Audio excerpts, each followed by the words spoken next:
খুব ভাগ্য করে পেয়েছি তোমাকে, ছাড়বো না তো তোমার দুটো হাত, কখনো হারিয়ে গেলেও যেতে দেব না তোমাকে। হাই এভরিওয়ান, আসসালামু আলাইকুম। সবাই কেমন আছেন? আজকের এই ব্লগটা 31st নাইট নিয়ে। আমরা গেছিলাম ওয়ারিতে। ওই রেস্টুরেন্টে যাওয়ার পর বলে টানা 1 ঘন্টা আমাদের ওয়েট করতে হবে। তো যেই কথা সেই কাজ, এখন আর কি করব, ওয়েট তো করতেই হবে। আমরা যে রেস্টুরেন্টে এসেছি সেই রেস্টুরেন্টের সামনে স্বপ্ন ছিল, আর এই রেস্টুরেন্টের নাম ছিল দ্য ডাইনিং লঞ্চ রুফটপ। এই রেস্টুরেন্টটা যেহেতু ছাদের উপরে ছিল, আমাদের সবাই খুব ঠান্ডা লাগছিল। এই যে বাপ ছেলেরা রং ঢঙের শেষ নাই, তারা সব সময় এমনটাই করে। তারা সব সময় সব জায়গায় মাতিয়ে রাখে।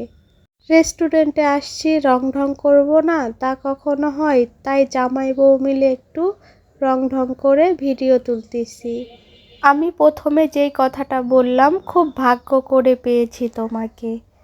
যেই মানুষটাকে জীবন সঙ্গী করে পেয়েছি, সেই মানুষটা বিয়ের পর থেকে আজ পর্যন্ত সে আমাকে কখনোই কষ্ট দেয়নি। সত্যি যে আমি বড় ভাগ্যবতী।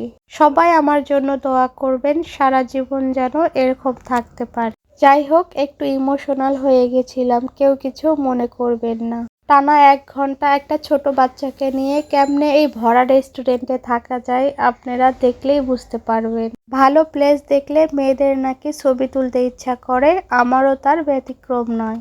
আজকে তো 31st নাইট, ছবি তুলবো আর খাবো, এটাই হলো কথা।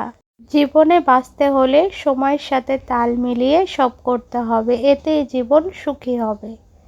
লাস্ট এই পর্যায়ে জামাইকে বললাম ছবি তুলে দাও।